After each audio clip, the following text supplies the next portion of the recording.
शिजार ताजा ताजा दादा ताजा ताजा चिकना चिकना म्हावरा माझा घेऊन शिजार ताजा ताजा दादा ताजा ताजा चिकना चिकना म्हावरा माझा घेऊन शिजार ताजा ताजा दादा ताजा ताजा चिकना चिकना म्हावरा माझा घेऊन शिजार ताजा ताजा दादा ताजा ताजा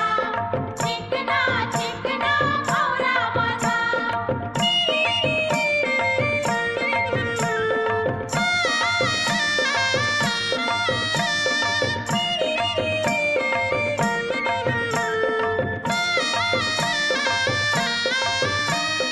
विश्वास ठेव र सांगतय नक्की या